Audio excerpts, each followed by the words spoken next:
What's up, everybody? Welcome to episode number 119 of the Ridgehunteroutdoors podcast. This week, we're coming at you from Peoria. We were at the Illinois Deer Classic this weekend. So last week's episode was from the Iowa Deer Classic. This one is from Illinois' show. It's going to be a lot similar, but it was a lot of fun. We enjoyed getting to talk to everybody out there. We just kind of went over, what we liked about the show, what we normally do when we do these remotes from the expos and stuff. So again, if you're new, I think I mentioned this in the episode. We appreciate you guys tuning in for the first time. This is not a normal Monday episode. Usually we'll have guests on and talk about different things, so you guys can go back and check out older episodes, and you'll figure that out pretty quick. So thanks to everybody that tuned in this week. Hopefully it's an enjoyable show for you. If you were up at the Illinois Deer Classic and stopped by to say hi, thanks for doing so, and we'll see you guys at the next one. So let's get into episode number 119.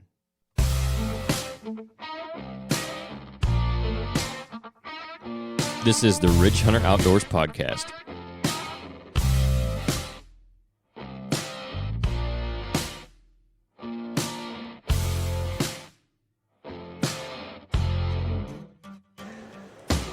All right, we're at the Illinois Deer Classic. This is our first year at this show. We did the Iowa one last week. We came to you guys from there, so we figured we'd record one while we were here too. And just overall, first impression, I've been very pleased with this show. I don't know what you guys have thought. I had never been to this one before in the past, but it's pretty good. It's hard to beat the Iowa show. It's so big, Right. And that's where everybody wants to be. The same people run this one. Everybody that we've talked to said that this one is even gaining momentum compared to what it was in previous years. And I know they shut this completely down with COVID. They didn't do anything for at least a while, and then it had been in Bloomington before that. But anyway, I think it's building back from what everybody is talking about. I think the people that are running this now, like you said, they're running Iowa, are probably good for it. They're probably going to be good for it in the future too. But we've only talked to, even on the vendor side, we've only talked to one vendor really that hasn't been just really pleased with the show. Yeah. And I think that has a lot to do with, like he was saying, they see a lot of the same people at the shows that they do, so that has a lot to do with it. But everybody else that we've talked to, and even the ones that were at Iowa last weekend, have said as far as selling stuff or being able to talk to people and have conversations, this has actually been better than Iowa, at least yesterday for sure. And we were talking about that. And as a consumer especially, I still think Iowa is the best show. No doubt about it. There's more stuff there, a lot bigger deer there, a lot more bigger deer there. Yeah. And there's so much more to see. All the big names are there that you want to see, or that people are coming to see, right? But at this show, from a vendor standpoint, it seems like it's almost a different type of crowd. Yeah. And I don't know if that's because at Iowa there is so much to see that everybody's just moving through and trying to see everything. And maybe they see something they kind of like, but they think, well, I'll come back for it, and then they never come back. Whereas like at this show, we've had people say, yeah, we'll be back in a little bit, and then they come back. Yeah. And that's even what Uncle Stubbs down there was saying. He said they've talked to people today, and they were like, have a good conversation with them and say, hey, we'll be back around before we leave, and they come back around before they leave. Yeah. And that's to no fault of the people that are going to the Iowa show. There's so much to see up there. Like, this one you can do in a couple hours. Yeah. See everything, come back around, talk to people again, have conversations with people even, and do it in a few hours. That show, you're in for a haul if you're wanting to see everything. Yeah. I think it'd take you a couple hours if you just did a slow walk at Iowa. Yeah. And that's without talking to a lot of people, whereas like you say, this show, in a couple hours, you can make the show, stop and talk to a few people, and actually see people you want to see and talk to people you want to talk to. Yeah. No matter what, there's still enough stuff here. You can find somebody that's well-versed on whatever you're interested in, that's for sure. And you have time to talk to them. Yeah. It's not like a hustle and bustle, elbow to elbow kind of crowd. Right. And it was busy yesterday, but like it you're saying, was. it just seems like it's a little bit different crowd here. Yep. But it's been good, and getting to see everybody that does the shows, the more of these we do, we kind of get more familiar with some of the other vendors and groups and stuff, so that's cool. Right. Getting to see those guys, and had a little back and forth with the cops today. Yeah. Between last night and today. They I expected them to be much more receptive of the donuts. You would think.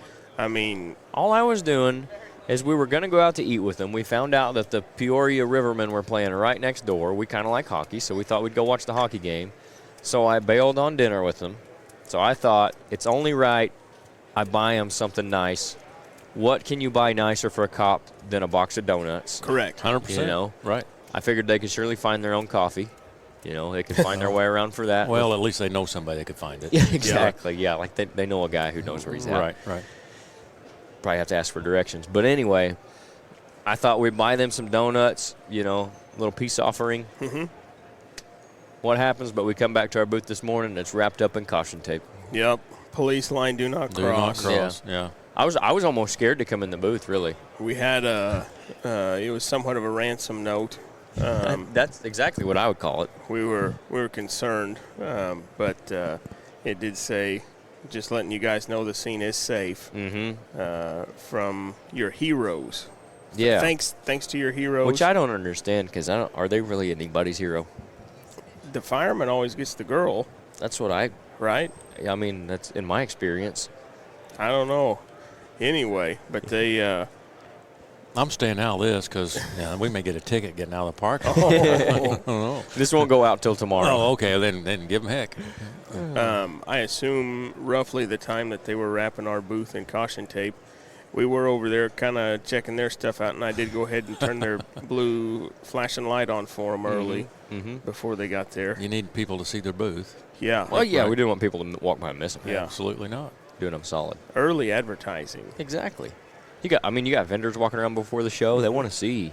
They need the full experience. Yes. If you guys are looking for your own piece of ground to manage and hunt, Rodney Hawkins is a guy you need to talk to.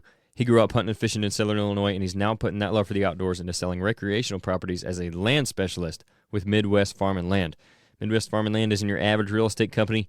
They do residential properties, but they also do a ton of recreational property sales as well.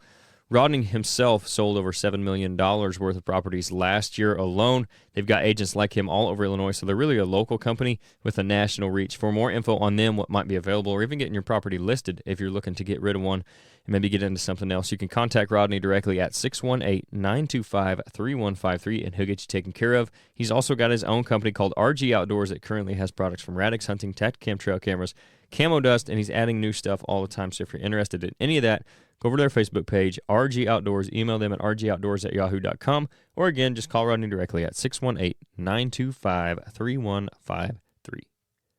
I'm just wondering how come none of our neighbors told us, hey. I know. If they bribed them or if they were afraid of them or if they flashed a badge at them. I'm Threatened not sure. them. Definitely threatened Is them. that what it was? Yeah, definitely. Because nobody said anything. It's like nobody saw nothing. Cody probably flashed his billy club at him. That might be right. Yeah, I think that's what it was. Is that what it was, a billy club? Yeah. Okay. We have a lot of fun with those guys. They're cool guys. So we got to go out and eat breakfast with them last weekend, and we're seeing them more and more at these shows. They're going to be at the Deer and Beer, too, so it's a lot of fun. It's been fun getting to know those guys, and just making friends at these shows is fun, too. So, yeah, those guys are cool. You do see a lot of the same people at these shows. Yep, and you told me that even from back when you were running around. Yep. In your famous days. Something like that. Yeah, you guys used to do quite a few shows, and you'd see a lot of the same people. Yeah. Which makes sense, because everybody's trying to do the same thing. Yep. To some extent. Yep. And this is the time of year that all these shows are going on. So yes, there's one next weekend in Ohio that the guys from Uncle Stubbs are going to, and I'm going to find out from them how that goes. Just to see. Someone else was telling me Ohio was a really good show that was in here yesterday. I cannot remember it. Yeah, they really one of the outfitters, Safari guys. Yeah. Okay. Yeah. He said Indy was really good, and he said Ohio was really good. Yeah. So we'll see how that goes. Maybe we'll end up there in a year or two. Years ago, I had went to Ohio. We went over there, and it was, as I remember, it was a good show. It seems like a good place for a whitetail show, right? Yeah.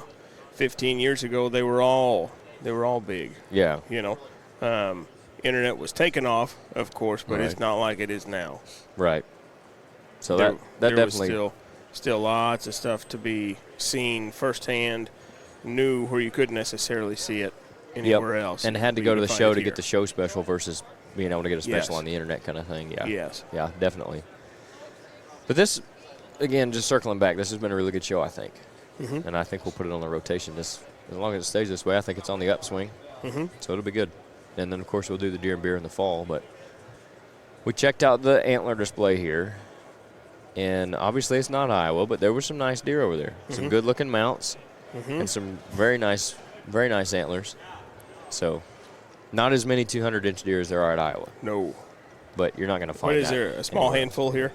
Yeah, I'd say so. 5 or 6 maybe? Yeah, maybe close to 10, but I mean, at Iowa, you're talking everything up there's 170 plus. So. But it's a good display. They did a good job with it. Yeah. The guy with the sheds was interesting.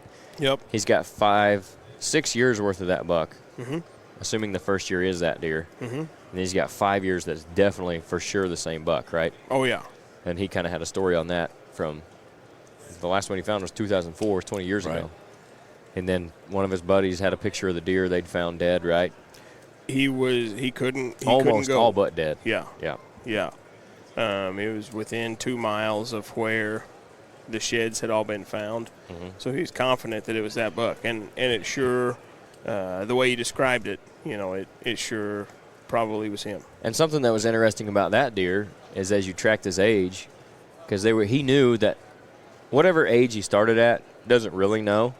Assuming at least 2, probably maybe 3 on the first set, right, that he has, the first big set. And you can see he gets up to 190-something at his 4th year. And then the last year he found him, he was down to 160-something. So it was also interesting to see the progression of that buck because I would say from year 2 and 3 that he had him, he was fairly similar. Even the next year, that's when he made the big jump to the 190s. And then he lost 30 inches the next year. So he made that jump potentially between 5 and 6. So that's just. And then down 6 to 7. Yeah. And that's just a testament. What we were talking to some people about earlier is these deer don't all always make the same jumps. They don't all make a jump from 3 to 4. They don't all make a jump from 4 to 5. Some of them don't make a jump until they're 6 years old. And then some of them lose some occasionally, And that was a good display of that right there. Just that deer kind of slowly building, and then he made one big jump, and then it was like the next year he's back down. And it could have been, maybe there was something different that year. Maybe it was a really wet year. Maybe it was, maybe he had an injury of some sort that kicked his body into overdrive like that one we talked about that the NDA studied. Who knows? There's a lot of things that could go into that, I guess. But that was an interesting display nonetheless, It was, I thought. no doubt. That guy was. He was talking for 3 days. He's done nothing but talk about that display, so he is definitely into his sheds, man. Yeah. Yes, absolutely. He had a good story about him, though. So. Yeah, I mean, it was not like he was right being boisterous or anything like that. He was just right. A lot of information there. Because you do meet some boisterous people around here. Occasionally. Occasionally. Some guys that I don't know if they're fuller of themselves or hot air, but one or the other. Yes. They're full of both. There's always those, but there's way more of the people that you enjoy talking to. Oh yeah. So that's a plus. What else you got from this show? What do you like about this show particularly? If you guys plant food plots and you don't know who Grandpa Ray Outdoors is, you need to look him up. They specialize in providing the best nutrition for whitetail deer on your property, starting with the soil. They've got a full line of high-quality food plot seed and plant foods with over 14 different food plot blends to choose from. You won't have any trouble finding what you're looking for. They've got fall and spring blends, corn and beans, switchgrass, liquid fertilizer, soil test kits, you name it. When it comes to planting, they've got it. They're not just about selling their products, though. They were started in 2015. John, the owner, has been in the business since 1991. So with that knowledge that he's acquired, he's going to be able to answer any questions you have about what blends would be best for your specific property. That way you can achieve the best results possible. Like us, John and his team don't believe in a cookie-cutter approach to wildlife nutrition. They're going to treat you and your situation individually. We've used tons of their seed on client properties, on our own properties, and the results have always been as good, if not better, than advertised. That's why we partnered with them in the first place. If you want to, go to grandparrayoutdoors.com, use the discount code RHO Podcast. That's all lowercase, no space, and you get 5% off your entire order there. You guys need to go check them out. if you care about getting the most bang for your buck when it comes to your food plots. The best part that I can see at this instant is how close we are to that loading dock to get out of here. That is a definite plus. Getting out of here is going to be a breeze. For those of you that don't do expos or exhibit shows or anything like that, entry and exit is a very important part of the show experience for the exhibitors. Mm-hmm. And being able to load up and get out of here quick is very important. We're within 40 feet of that roll-up door. Yes. And we're all on and wheels. We are parked within 40 feet of it, and we are sitting right now within 100 Yeah, we're probably feet within of it. 50 feet of our truck. Yeah, Yep. absolutely. And honestly, I feel like we're in a decent spot because we're getting some traffic. We're over here by the beverage cart, so that definitely helps, I think. That has been Does not hurt. a hot spot. Yep. And we're out on a corner again. These corner booths are nice. Oh, I really yeah. like the 2-booth setup that we have. I just don't know if we'll be able to do it all the time. Yeah. It's nice. We get a little spread out, especially when we got 4 guys. Mm-hmm. But I do like being on corner booths anymore, seems like. Mm-hmm. Again, with 4 guys, we can shove out in the aisle a little bit if we need to. And we can put all these monster sheds that you guys find out here for people to see. Because if we didn't have the corner booth, we wouldn't have anywhere to put those. The horns definitely draw people in. I'd say we're very competitive on antler size around this show with the ones we got displayed. Even if you take out the one that's like mid-200s deer, that one shed that we've got. Yep. So, which has drawn a lot of attention as well because you just don't see that all the time. Oh, yeah. I don't know. That's brought a decent number of people in the booth, just the one big shed. Mm-hmm. And, of course, we're doing a giveaway this time, so that helps too. So, hopefully, we're going to draw, and this will be tomorrow, obviously, but we're about to draw here in 20 minutes. So, if you won, congratulations. We don't know who that's going to be yet at this moment. But by the time this comes out, you guys will have your decoy, whoever won it. So, and thanks to everybody who did stop by and talk to us. All the new listeners, appreciate you guys subscribing and following us. This will be obviously not the normal. I talked to a lot of people and kind of gave them the rundown on the show. But what we normally do is on Mondays we bring in guests and we talk about hunting, obviously, but it kind of goes a lot of different directions based around hunting. And then Fridays we do the full Draw Friday, more strategy, tips, tactics, and stuff like that. So that's the normal setup for the show. This is a little different just because when we come to these, we like to record from the show and give everybody a rundown. That way, if you're thinking about coming, maybe and you didn't, you guys can at least get our opinion on it. And I think this one's definitely worth coming to, even as a someone walking around. As for the general public, I think it's a good show. And for us, it's fairly close to home. Oh, yeah. It's less than half the distance to the Iowa show. Yeah. So that's a plus as well. But there's not. This has got to be the biggest show close to home, aside from the ATA, which moves this year, which is going to Indianapolis again. Yeah. Yeah. I think this one, Deer and Beer, will be competitive with each other. But yeah, I think you're right. I don't remember. The Deer and Beer was probably about like this last year. As you hear John coming over the loudspeaker, I don't know how loud that's going to come through our headphones, but probably maybe just a tick up from the Deer and Beer, but I wouldn't expect it to be this year. I'd expect Deer and Beer to be as big as this, as far as vendor counts. People-wise was okay. That's what I liked about the Deer and Beer in this one, is that it's busy enough to make it worth your while, but it's not so busy that you can't stop and talk to people. And I think all 4 of us here have found somebody we've known or have known us and stopped and said, hey, and just because some of us were close to home, some of us because Nate and Blake are regionally famous. Correct. But, the rest of us is just guys that are close enough to home to. Like Jason, we talked to him for probably an hour and a half yesterday between the 2 times they stopped by. Him and his dad both. So excellent. Regionally famous. That's a very small region. Oh, no. Very small region. Blake's almost nationally famous. If you ask anybody if they know Blake Garrett in the hunting world, they probably know Blake Garrett. The Blake Garrett. And he's in our booth. Honored to have him. And the cowboy. Yeah, everybody knows the cowboy, too. Let's not kid ourselves. He's just kind of incognito as the cowboy. So I don't know. He's wearing Nate and the cowboy are one and the same. Cactus shirt yesterday. He was. Yeah. That's not very incognito. Well, what do they call Shy that? of a 10-gallon hat. That's about as cowboy as it gets. They call that a hint. They call that a clue in the police world. A big old belt buckle, I didn't want to attract too much attention. You need to get you a Dale Brisby buckle that says, or what's it say? champion, and then the year it says this year on it. Most of them have like 2021. It just says this year. Yeah. We'll get you one of those. Oh, gosh. You'd be the big buck champion this year. This year. Yeah. I think we could work that out. We could probably get you one of those. Yeah? Yep. Not to promote the Deer and Beer too much from this show, but I don't feel like they compete with each other really because the Deer and Beer's in August. Yeah. They're going to be a lot of the same crowd because it's only half an hour from here, 45 minutes or something like that. Yep.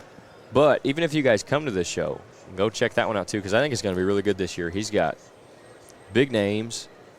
All the big four bow dealers are going to be there, bow manufacturers. Even Matthews is going to be there for all you Matthews guys, and they don't do any shows. They've got 2 booths there this year. And, of course, Michael Waddell's coming, so you guys can come and meet him. It's not quite as cool as getting to meet Nate or Blake, but nonetheless, you guys can come shake his hand. It's definitely in the top 5. I think so, yeah. Yeah, definitely the top 5. Those guys are 1A and 1B, or 1 and 1A. He's probably a 2. A solid 2. Solid 2. Yeah. If they're 1 and 1A, he's a solid 2. That's kind of what I was thinking. So, goodness. You guys could come meet him at the show. You can come meet Nate at any of these shows that we're doing that he comes to. Sorry if you came last week to the Iowa show expecting to meet him. He had prior engagements. But well, you can't afford him on every show. I know. He's expensive. My niece got married. We had to go to that. That's fairly important. Yep. Yeah, I guess. Congrats to them. Yes. By the way. Yes. If they listen to the show, you should have them listen to the show. They're family. They ought to. Yes. Do they know they're related to someone as famous as yourself? They are aware. Oh, goodness. They know how not famous you are. If it's regionally, it's a very small region. Up around Orkerville. Yep. Up and in there. Well, region. There's a Midwest region is what I was going with at this point. Yeah, the whitetail region. Whitetail region. Within their range. Every place but California, right? Yeah, he might be famous there, too. He probably causes cancer. Out there. You know, we're sitting here, too. We got our TV playing at the booth because Nate did build an awesome booth for us this year. We've upgraded on that. But we got the TV up, and we've been rolling through the show from this fall. And I've had to see me hit that deer in the shoulder and you miss that buck way too many times. Yep. I've already watched it a ton of times, but. That's at least got you an autograph, though. Yeah. If Nate would have TV. been here. It could have got him one, too. Oh, my. Or Blake. He ran off, though. The offseason is upon us, and we all know that the path to success next season starts now. To consistently harvest mature bucks, you need to make the most of the upcoming months. And to do that, you need a solid plan. That's where we can help. If you guys want to improve your property to reach its full potential for wildlife, reach out to us about a consultation. We'll spend time getting to know your property and your goals for your deer herd and use that knowledge to develop a wildlife management plan that will help make the most out of the ground that you have. You can contact us through our website or social media to get started today. It's been good. It has. I've been happy with the show. So, you guys got anything else you want to talk about before we get off here? This will be a shorter episode. Yeah, we'll get Blake on here for a second. But this will be a shorter episode, too. I know, like I was saying earlier, what we normally do on Mondays, we usually shoot for like an hour, hour and a half most of the time. So this one will be a bit shorter. This will be more like the Friday episodes, but nonetheless, if you guys tune in next week, I don't know who we'll have on, but I'm going to line up some guests. I know we got some good ones coming from these shows as well. We also have some exciting stuff coming up on the partnership side of things, so stay tuned for that, too. But Blake's finally on here with us. Yep. So we were talking about the show like we do when we come to these. Nate likes that we're close to the door. Me and him like that, again, the interaction with people and the way the crowd's been. What's been your favorite part of this show? Like if you were a consumer. A consumer? Let's put it, yeah, because we got our perspective from the exhibitor point. You've got to walk around a little bit. As a consumer, what draws you to this show? You can actually have time to actually talk to the vendors. Yeah. And not feel like you're pushed real good. Yep. And there are some guys like your buddy, Chris B, is over there. My buddy. I've never talked to the guy in my life. But at this show, if you wanted to, you could, right? Yeah. Like I've seen him walking around some, but we've been talking to people, so I haven't been He's able been to talking to his fans. You've been talking to your fans. Just You're the one that signed autographs, hard buddy. to line up schedules, you know. You're the one that signed some autographs, not me. Autograph, singular. The only reason you didn't because you weren't here, because you were off talking to your other fans probably. Got to talk to Nate's idol. Yeah. We mentioned that there were some people here that were maybe more – we couldn't decide whether they were more full of hot air or of themselves. But either way, they were full of both. For sure. But you have that at every show. Mm-hmm. And the thing about it is, I don't know if we talked about this last weekend or not, but I've talked about it with some other people, and I know we've done it on the show.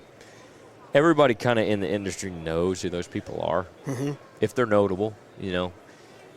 And those are generally the people that you don't see a lot of the other guys talking to very often. Yep. You know, they've kind of made a name for themselves, the ones especially that have been around long enough to make a name for themselves.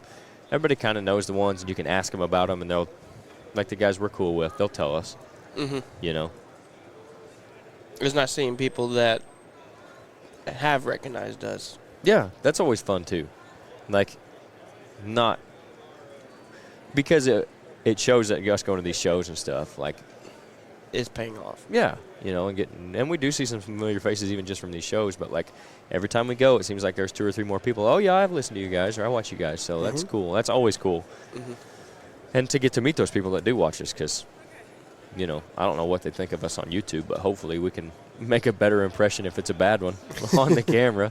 We can talk to them and chat them up and stuff, so that's cool too. That's always fun. It's definitely been, I wasn't expecting much, honestly. Exactly. I came into it not knowing what to expect. And I don't know if you guys talked about this, but I felt like for our perspective from the podcast and the YouTube channel, this was a way better show than Iowa. Yeah, for us. That's what we kind of talked about that a little bit, just in whether that's for whatever reason. I don't know if it's we have done more. People down here can relate to us instead of being. I think that's part of it too, and I didn't even. Not Iowa. Yeah, I mean, right. There's a lot of guys in Iowa who are like, and the guys at that show are from Iowa, right? So it's like, oh, we're from Illinois, and they're like, okay, cool, it's cool. These guys are from Illinois, and they're like, oh, you guys hunt in Illinois too? Yeah. And like it is a different connection. It's relatable. Yep. And they're they are the ones that are doing the same thing we are. Yeah, for sure. And there's guys even that we've seen up here that hunt down by us too. So I think that's even more relatable. Yep. So, people seem to be wanting to talk this weekend and wanting to spend money this weekend. Yeah, exactly. Hey, everybody, I appreciate you tuning in for another episode. If you don't already, go over to Instagram and Facebook and give us a follow at Ridgehunteroutdoors. We also have a private Facebook group called Ridge Hunter Nation where you guys can have some input on the show. You can ask us questions. You can ask upcoming guests questions. You can tell us who you want us to have on and what you want us to talk about. And on top of all that, just use it as a regular hunting group. Share your stories, your success, pictures, your failures, whatever it is. That's all at Ridge Hunter Nation on Facebook. Our website is ridgehunteroutdoors.com. That's where you're going to find more info on the consulting and management services that we provide. We also have the podcast posted on the website with some other content as well, and we have our merchandise and our food plot seed. And if you find any of that stuff that you want, make sure you use the discount code RHO pod, that's all caps, no space, and you get 10% off your entire order there. If you're listening on Apple Podcasts or Spotify or anywhere else that lets you do so, make sure you rate and review. That helps us, and give us a follow there too. YouTube, our channel is Ridge Hunter Outdoors. You can subscribe to that, hit the notification bell so you know when everything comes out. The podcast will be posted there, as is our Fall Pursuit show, which we'll have more of coming up next season. You guys can go back and rewatch everything that we did this year. We had 10 episodes on that. We're hopefully going to do some turkey hunting this spring, and of course we'll have all our off-season content on YouTube as well. So thanks to everybody who already does follow and subscribe. If you don't, make sure you go do that. Now let's get back to the episode. Which is good for us. Both of those is good for us. Yep. We like to try to, not that we're trying to come to these shows and make a whole bunch of money, because that's not what we do, but it does help us get to more shows, offset the booth cost a little bit. Fund the growth. Yes, exactly. That's what I was telling some people before, like whatever we're making, like when the people listening, like when you guys buy shirts and hats and stuff, like all that right now goes back to the show so we can hopefully make it better for you guys. Like that's what enabled us to do the Fall Pursuit show this year, and hopefully that was enjoyable for everybody who watched it. I know we've had a bunch of compliments on the show that people thought it was good, so that's good to hear, and that's what we're trying to do. Like we're just trying to make this better for basically the end user. Like any other company that has a product, we just don't have a physical product. It's the YouTube show, it's the podcast, and when when you guys do buy hats and support us, which we're grateful for. And when you guys support our partners, that helps us out as well. And then we can put all that back. Anything we get, we put it back into the show just to make it better right now. So it's kind of nice when we get to these shows and we can make some new fans too even, and they can help support us a little bit directly. So that's always a good benefit. Experience new things. Oh, yeah. Yep. You got anything else? We've been trying to, before we do get out of here, we've seen some guys with Matthews hats on, and we've been trying to convert them. Converted one. Yeah. Trying to at least get them into a Ridge Hunter hat instead of the Matthews hat. That's right. Yeah. On that note, I'm going to end the podcast with another thing that's going to make a lot of people mad. Okay. That's Sitka gear is overrated. I'm out. Blake's gone. That's what he's here for. The hot takes. Hot take Blake. Sitting by the guy that wears the Sitka. He's got a dang Sitka vest. He's got a ton of Sitka. No, it's been fun, guys. I appreciate you tuning in. We'll have a regular episode coming out this Monday. We did just drop the first part of our turkey series. It's going to be at least a 3-part. We dropped that Friday. There'll be another one on this week with Nick Wilson. I think I'm getting his last name right. I don't want to mess that up. But he's from Talk About It Outdoors. He's a qualifying caller for the championship, the national championship at NWTF. He went down there and called this year. And then next week we'll have Sean Wright on to talk some turkey hunts. So make sure you guys stay tuned for that, and then stay tuned for the Monday episode. But appreciate everybody tuning in, all the new listeners, all the old listeners. We thank you much, and we'll catch you on the next one. Yep. See you.